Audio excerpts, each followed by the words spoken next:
തിരഞ്ഞെടുപ്പ് പ്രചാരണത്തിന്റെ ഭാഗമായിട്ടായിരിക്കാം മുഖ്യമന്ത്രിയുടെ ഇന്റർവ്യൂ കേരളത്തിലെ എല്ലാ പ്രമുഖ ചാനലുകളും ടെലികാസ്റ്റ് ചെയ്തു. ഏതൊരു മലയാളിയും പോലെ ഞാനും അത് കണ്ട് വിട്ടതാണ്. പക്ഷേ CPM-ലെ ചില സുഹൃത്തുക്കൾ മീഡിയ വണ്ണിലെ പ്രമോദ് രാമനും മുഖ്യമന്ത്രിയുമായി നടത്തിയ ഇന്റർവ്യൂവിന്റെ വീഡിയോയുടെ ലിങ്ക് എനിക്ക് ഇട്ടു തന്നു. എന്നിട്ട് അവർ പറഞ്ഞത് ജമാഅത്തെ ഇസ്ലാമിയുടെ മടയിൽ കയറി മുഖ്യമന്ത്രി പണിതു ഗോളടിച്ചു കണ്ടു നോക്കൂ എന്നൊക്കെയാണ്. അപ്പോൾ ആദ്യം കണ്ടപ്പോൾ എനിക്ക് അങ്ങനെയൊന്നും തോന്നിയില്ല. എന്നാലും ഇവര് പറഞ്ഞ സ്ഥിതിക്ക് ഞാൻ അത് വീണ്ടും ഒന്നുകൂടി കണ്ടു. അപ്പോഴും ഈ പറഞ്ഞ അർത്ഥത്തിലൊന്നും എനിക്ക് തോന്നിയില്ല. ആദ്യം കണ്ടപ്പോൾ ശ്രദ്ധിക്കാതെ പോയ പല കാര്യങ്ങളും വീണ്ടും ഒന്നുകൂടെ ഓർമ്മ വന്നു. അപ്പൊ അതിന്റെ അടിസ്ഥാനത്തിലാണ് ഈ പ്രതികരണം. ആ വീഡിയോയിൽ പരാമർശിക്കുന്ന പല പ്രശ്നങ്ങളിലും, ഏറെക്കുറെ എല്ലാ പ്രശ്നങ്ങളിലും തീർച്ചയായും പ്രതികരിക്കാം. കാരണം പറഞ്ഞതിൽ പലതും മലയാളിയുടെ സാമാന്യ ബുദ്ധിയെ പരിഹസിക്കുന്നതും അസത്യവുമാണ്. ഭരണഘടനാ സ്ഥാനങ്ങളിൽ ഇരിക്കുന്ന വ്യക്തികളുമായി ബന്ധപ്പെട്ട് നമ്മൾ പറയുമ്പോൾ അവർ പച്ചക്കള്ളം പറഞ്ഞു എന്നൊന്നും നമ്മൾ പറയാറില്ല. കുറച്ചൊന്ന് പോളിഷ് ചെയ്ത് അടിസ്ഥാനരഹിതമായ പരാമർശം, വസ്തുതാവിരുദ്ധം അങ്ങനെയൊക്കെയാണ് പറയുന്നത്. അതുകൊണ്ട് ഞാനും പച്ചക്കള്ളം എന്ന വാക്ക് ഉപേക്ഷിച്ച് അല്ലെങ്കിൽ അത് മാറ്റിവെച്ചുകൊണ്ട് മുഖ്യമന്ത്രി ഈ ഇന്റർവ്യൂവിൽ പ്രത്യേകിച്ച് പ്രമോദ് രാമനുമായിട്ട് നടത്തിയ അത് എൻ്റെ CPM സുഹൃത്തുക്കൾ എനിക്ക് അയച്ചു തന്ന വീഡിയോയിൽ ഉള്ളതും മറ്റതിലുള്ളതും പൊതുവിൽ പറഞ്ഞതെല്ലാം രാഷ്ട്രീയം നിരീക്ഷിക്കുന്ന ഏതൊരു മലയാളിയുടെയും സാമാന്യ ബോധത്തെ പരിഹസിക്കുന്നതും സത്യവിരുദ്ധവുമാണ്. ഉദാഹരണം, വെള്ളാപ്പള്ളിയെ കാറിൽ കയറ്റിയതിനെ കുറിച്ച് അദ്ദേഹം പറയുന്നത്, അദ്ദേഹം കാറിൽ പോയപ്പോൾ വൃദ്ധനായ ഒരു മനുഷ്യൻ, ഏത് വൃദ്ധനെ കണ്ടാലും ഞാൻ കാറിൽ കയറ്റിക്കൊണ്ട് പോകും, അതുപോലെ വെള്ളാപ്പള്ളിയെ കണ്ടപ്പോൾ ഈ വാക്കുകളെല്ലാം ഉപയോഗിച്ചെങ്കിലും അദ്ദേഹം പറയുന്ന ധ്വനി അതാണ്. പ്രായമായ ഒരു മനുഷ്യൻ പോകുന്ന കണ്ടപ്പോൾ അദ്ദേഹത്തെ കൂടെ കാറിൽ കയറ്റിയെന്നാണ്. നമുക്കറിയാം മുഖ്യമന്ത്രി യാത്ര ചെയ്യുന്നത് എങ്ങനെയാണ്. ഹൈവേകളിൽ പലപ്പോഴും നമ്മൾ ദൃക്സാക്ഷിയാണ്. ഓരോ 50 മീറ്ററിലും പൊരിവേലത്ത് പോലീസുകാരെ ഡ്യൂട്ടിക്കിട്ട് ഓരോ ജംഗ്ഷനിലും ഡസൻ കണക്കിന് പോലീസ് വണ്ടിയും അതിന്റെ മുഖ്യമന്ത്രിയുടെ എസ്കോർട്ടും ആയി 10, 30, 40 വണ്ടികളുമായി വലിയ സന്നാഹത്തിൽ പോകുന്ന മുഖ്യമന്ത്രിയാണ് നമ്മോട് പറയുന്നത്, പ്രായമായ ഒരു മനുഷ്യൻ കണ്ടപ്പോൾ ഞാൻ അദ്ദേഹത്തെ കൂടെ കയറ്റി. ഇങ്ങനെ നമ്മുടെ സാമാന്യ ബുദ്ധിയെ പരിഹസിക്കുന്ന പരാമർശങ്ങളാണ് അദ്ദേഹം നടത്തുന്നത്. അത് ഞാനൊരു എക്സാമ്പിളായിട്ട് പറഞ്ഞതേ ഉള്ളൂ. ഞാനിവിടെ പരാമർശിക്കുന്ന 2 വിഷയമാണ്. ഇതുപോലെ ഈ വീഡിയോയിലുള്ള ഏത് വിഷയവുമായിട്ടും നമുക്ക് വേണമെങ്കിൽ പ്രതികരിക്കാം. ഞാനിവിടെ എടുക്കുന്ന 2 വിഷയമാണ്. ഒന്ന്, വെള്ളാപ്പള്ളി നടത്തിയ വർഗീയ പരാമർശങ്ങളെ കുറിച്ച് അദ്ദേഹം നടത്തിയ പ്രതികരണം. രണ്ടാമത്തേത്, ജമാഅത്തെ ഇസ്ലാമിക്കെതിരെ മുഖ്യമന്ത്രിയുടെ നേതൃത്വത്തിൽ CPM ഉന്നയിക്കുന്ന വർഗീയ ആരോപണത്തിന്റെ യാഥാർത്ഥ്യം. ഇത് രണ്ടും തമ്മിൽ പരസ്പരം ബന്ധമുള്ളത് കൊണ്ടാണ് ഇത് രണ്ടും ഞാൻ എടുക്കുന്നത്. ആദ്യം നമുക്ക് കേരളത്തിലെ 3 മാധ്യമപ്രവർത്തകർ ഇതേ വിഷയവുമായി ബന്ധപ്പെട്ട് മുഖ്യമന്ത്രിയോട് ചോദിക്കുന്നതും വെള്ളാപ്പള്ളിയുടെ വർഗീയ പരാമർശവുമായി ബന്ധപ്പെട്ട ചോദ്യത്തിന് മുഖ്യമന്ത്രി നടത്തുന്ന പ്രതികരണവും, മറ്റൊരു മാധ്യമപ്രവർത്തക KK ശൈലജ ടീച്ചറോട് ചോദിക്കുമ്പോൾ അവർ നടത്തുന്ന പ്രതികരണം, ഇത് 3 നമുക്ക് ഒന്ന് കണ്ടതിന് ശേഷം അതിന്റെ യാഥാർത്ഥ്യം എന്താണെന്ന് നോക്കാം. ആദ്യം നമുക്ക് ആ വീഡിയോ ഒന്ന് കാണാം. ഏറ്റവും കൂടുതൽ പരസ്യമായിട്ട് വർഗീയ പ്രസ്താവന നടത്തുന്ന ഒരാളാണ് വെള്ളാപ്പള്ളി നടേശൻ. അദ്ദേഹം SNDP യോഗത്തിന്റെ അടുത്ത കാലം വരെ ജനറൽ സെക്രട്ടറിയും ആയിരുന്നു. വാ തുറന്നാൽ മുസ്ലിം വിരോധം വളരെ പരസ്യമായിട്ട് പലതവണ പറയുന്ന ഒരാളാണ്. പക്ഷെ എന്താണ് മുഖ്യമന്ത്രിക്ക് അദ്ദേഹത്തോട് ഒരു പരസ്യമായ വിമർശനം വരാത്തത്? അതൊരു ഒറ്റപ്പെട്ട സംഭവമായിട്ട് എങ്ങനെ കണക്കാക്കാൻ കഴിയും? അദ്ദേഹത്തിന്റെ ഭാഗത്തുനിന്ന് തന്നെ അതിന്റെ വിശദീകരണം വന്നല്ലോ. ഞാൻ മുസ്ലിമിനെതിരായിട്ടല്ല പറഞ്ഞത്, ഞാൻ ലീഗിനെതിരെയാണ് പറഞ്ഞത് എന്ന് അദ്ദേഹം കൃത്യമായിട്ട് പറഞ്ഞു. വെള്ളാപ്പള്ളി തന്നെ പറഞ്ഞു, ഞാൻ മലപ്പുറം ജില്ലയിലെ മുസ്ലിംസിനെ കുറിച്ചല്ല പറഞ്ഞത്, മുസ്ലിം ലീഗിനെ കുറിച്ചാണ്. മുസ്ലിം ലീഗിനെ വിമർശിക്കാൻ ആർക്കും അധികാരമില്ലേ? മുസ്ലിം ലീഗിനെ വിമർശിച്ചാൽ എങ്ങനെയുള്ളൂ മലപ്പുറത്തെ മുഴുവൻ മുസ്ലിങ്ങളെയാണ് വിമർശിക്കുന്നതെന്നുള്ള അർത്ഥം വരുന്നത്? ടീച്ചർ വിശ്വസിക്കുന്നുണ്ട് വെള്ളാപ്പള്ളി പറഞ്ഞത് ശരിയാണെന്ന്? ഏത് മുസ്ലിം ലീഗിനെയാണ് പറഞ്ഞത്? അദ്ദേഹം അങ്ങനെയാണ് പറഞ്ഞതെന്ന് പറയുന്നു, പിന്നെ നമ്മൾ എന്തിനാ വിശ്വസിക്കണം? കേട്ടിരുന്നോ? പ്രതികരണം കേട്ടിരുന്നോ? ഞാനത് നേരിട്ട് കേട്ടിട്ടില്ല. പക്ഷെ അതേ പ്രായമുള്ള ആളാണ് ഒരുപാട് മുസ്ലിം വിരുദ്ധ പ്രസ്താവനകൾ നടത്തിയത്. അതിനോട് CM-ന് യോജിപ്പുണ്ടാവില്ല ഒന്ന് ഉറപ്പാണ്. പക്ഷെ അത് പുറത്തേക്ക് പറയാൻ താങ്കൾ തയ്യാറായില്ല എന്നൊരു വിമർശനമുണ്ട്. എല്ലാ കാര്യത്തിൽ കാണേണ്ടത് അദ്ദേഹം പിന്നീട് അതിനൊരു ക്ലാരിഫിക്കേഷൻ നൽകി. ആ ക്ലാരിഫിക്കേഷനിൽ അദ്ദേഹം പറഞ്ഞു, ഞാൻ മുസ്ലിമിനെതിരായിട്ടുള്ള ആളല്ല. കണ്ടല്ലോ, ഇവിടെ 3 മാധ്യമപ്രവർത്തകർ ഒരേ ചോദ്യം തന്നെയാണ് രണ്ടുപേർ പിണറായി വിജയനോടും ഒരാൾ KK ശൈലജയോടും ചോദിക്കുന്നത്. ഈ 3 മാധ്യമപ്രവർത്തകർ ഏഷ്യാനെറ്റിലെ സിന്ധു സൂര്യകുമാർ, മീഡിയ വണ്ണിലെ പ്രമോദ് രാമൻ, അതുപോലെ തന്നെ സ്മൃതി പരുത്തിക്കാട് റിപ്പോർട്ടർ TVയിലെ സ്വതന്ത്ര മാധ്യമപ്രവർത്തകർ എന്ന നിലയ്ക്ക് ഈ 3 വ്യക്തികളുടെയും ക്രെഡിബിലിറ്റി സാമാന്യ ബോധമുള്ള ഒരു മലയാളിയും ചോദ്യം ചെയ്യില്ല. കേരളത്തിലെ തലമുതിർന്ന 3 മാധ്യമപ്രവർത്തകരാണ്. അവർക്ക് ഏതെങ്കിലും പാർട്ടിയോടോ അല്ലെങ്കിൽ ഏതെങ്കിലും രാഷ്ട്രീയത്തോടോ പ്രത്യേക വിയോജിപ്പോ യോജിപ്പോ ഉണ്ട് എന്ന് സാമാന്യ ബോധമുള്ള ആരും പറയില്ല.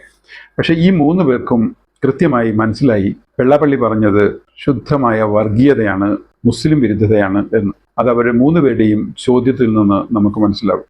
3 ചോദ്യങ്ങൾക്കും പറയുന്ന മറുപടി ഒന്ന് തന്നെയാണ്. 2 പേരോട് പിണറായി വിജയൻ പറയുന്നു, വെള്ളാപ്പള്ളി നടേശൻ ആ വിഷയത്തിൽ ഒരു വിശദീകരണം നടത്തിയിട്ടുണ്ട്, ഞാൻ പറഞ്ഞത് വർഗീയതയല്ല, മുസ്ലിം വിരുദ്ധതയല്ല, അത് ഞങ്ങൾ അക്സെപ്റ്റ് ചെയ്യുന്നു എന്നാണ് മുഖ്യമന്ത്രി പറഞ്ഞത്. ഇതേ കാര്യം തന്നെയാണ് കെ ശൈലജ ടീച്ചറും പറയുന്നത്. സ്മൃതിയുടെ ആ മുഖഭാവവും അവരുടെ ആ ചോദ്യവും കേട്ടാൽ നമുക്ക് കൃത്യമായി മനസ്സിലാകും ശൈലജ പറഞ്ഞതിനെ അവർ പൂർണ്ണമായും അവിശ്വസിക്കുന്നു എന്ന്. വെള്ളാപ്പള്ളി പറഞ്ഞത് താങ്കൾ കേട്ടോ എന്ന് ചോദിക്കുമ്പോൾ കേരളത്തിൽ ആരോഗ്യവകുപ്പ് മന്ത്രിയായിരുന്ന സജീവ രാഷ്ട്രീയ പ്രവർത്തകയായ ഒരു വ്യക്തി പറയുന്നു, അദ്ദേഹം പറഞ്ഞത് ഞാൻ നേരിട്ട് കേട്ടിട്ടില്ലായിരുന്നു. ഇതെല്ലാം ശുദ്ധ തട്ടിപ്പാണെന്ന് ഇത് കേൾക്കുന്ന ആർക്കും മനസ്സിലാകും. മൊത്തത്തിൽ ഇവർ പറഞ്ഞത്, വെള്ളാപ്പള്ളി പറഞ്ഞ വിശദീകരണം ഞങ്ങൾ അക്സെപ്റ്റ് ചെയ്യുന്നു.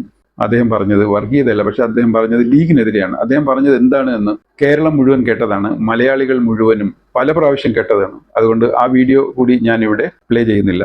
നമുക്കറിയാം എന്താണ് അദ്ദേഹം പറഞ്ഞതെന്ന്.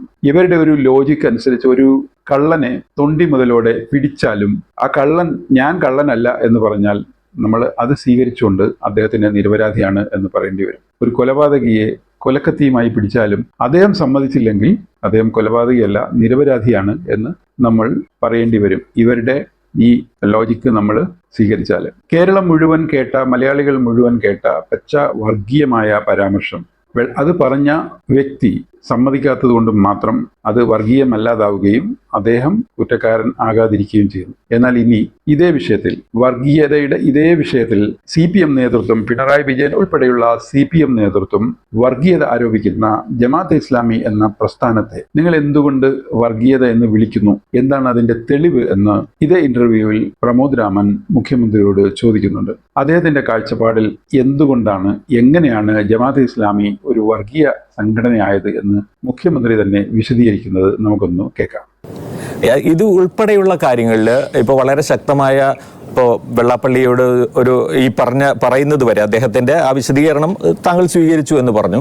പക്ഷെ അതേസമയം തന്നെ മറുവശത്ത് ഇപ്പോൾ ജമാഅത്തെ ഇസ്ലാമിയെ വളരെ ശക്തമായി അതൊരു വർഗീയ സംഘടനയാണ് എന്ന നിലയിൽ തന്നെയാണ് താങ്കൾ കാണുകയും വിമർശിക്കുകയും ചെയ്യുന്നത്. അതിന്റെ അടിസ്ഥാനം എന്താണ് എന്ന് പറയാമോ? എന്തിന്റെ അടിസ്ഥാനത്തിലാണ് അവർ വർഗീയമാകുന്നത്? ജമാഅത്തെ ഇസ്ലാമിയുടെ നിലപാട് തന്നെയാണ് അതിന് അടിസ്ഥാനം. ജമാഅത്തെ ഇസ്ലാമിയെ എന്തുകൊണ്ടാണ് നമ്മുടെ മുസ്ലിം വിഭാഗത്തിലെ പ്രധാനികൾക്കൊന്നും അംഗീകരിക്കാൻ കഴിയാത്തത്? സുന്നി വിഭാഗങ്ങൾക്ക് അംഗീകരിക്കാൻ കഴിയാത്തത് എന്തുകൊണ്ടാണ്? രണ്ട് സുന്നി വിഭാഗങ്ങളും ജമാഅത്തെ ഇസ്ലാമിയെ തള്ളിപ്പറയുന്നത് എന്തുകൊണ്ടാണ്? ജമാഅത്തെ ഇസ്ലാമിക്കെതിരെ വർഗീയത ആരോപിക്കുന്നതിനുള്ള തെളിവ് ചോദിക്കുമ്പോൾ മുഖ്യമന്ത്രി പറയുന്നത് അവരുടെ നിലപാട് അതാണ്. ആ നിലപാട് എന്താണെന്ന് അദ്ദേഹം വിശദീകരിക്കുന്നില്ല. ഇന്നുവരെ ആരും വിശദീകരിച്ചിട്ടുമില്ല. നേരെ അദ്ദേഹം പോകുന്നത് രണ്ട് സുന്നി സംഘടനകളും ജമാഅത്തെ ഇസ്ലാമിയെ എതിർക്കുന്നു, ജമാഅത്തെ ഇസ്ലാമി CPMന് വർഗീയ സംഘടന ആകാനുള്ള കാരണമാണ് അദ്ദേഹം പറയുന്നത്. രണ്ട് സുന്നി സംഘടനകളും ജമാഅത്തെ ഇസ്ലാമിയെ എതിർക്കുന്നു, മറ്റുള്ളവർ എതിർക്കുന്നു എന്നാണ്. നമ്മൾക്ക് ജമാഅത്തെ ഇസ്ലാമിയെ മാറ്റിവെക്കാം. എന്നിട്ട് ഈ രണ്ട് സുന്നി സംഘടനകൾ തമ്മിൽ പരസ്പരം അംഗീകരിക്കുന്നുണ്ടോ? CPMും മുഖ്യമന്ത്രിയും സ്വീകരിച്ച അതേ മാനദണ്ഡം സ്വീകരിച്ചാൽ ഈ രണ്ട് സംഘടനകളും പരസ്പരം അംഗീകരിക്കുന്നില്ല, അവർ തമ്മിൽ വിയോജിപ്പുണ്ട്. അപ്പോൾ അവർ രണ്ടുപേരും വർഗീയമാകും, ഒരാളിന് മറ്റേയാൾ വർഗീയമാവും, തിരിച്ചുമാവും. ഇനി ഇതുപോലെ തന്നെ മുജാഹിദ് ഉണ്ട്, മുജാഹിദിനുള്ളിൽ തന്നെ പല സംഘടനകളുണ്ട്, ഇവരാരും പരസ്പരം അംഗീകരിക്കുന്നില്ല. തബ്ലീഗ് ഉണ്ട്, അവരെ സുന്നികൾ ആരും അംഗീകരിക്കുന്നില്ല. മുഖ്യമന്ത്രി സ്വീകരിച്ച മാനദണ്ഡം പരിഗണിച്ചാൽ ഇവരെല്ലാവരും വർഗീയമാവും.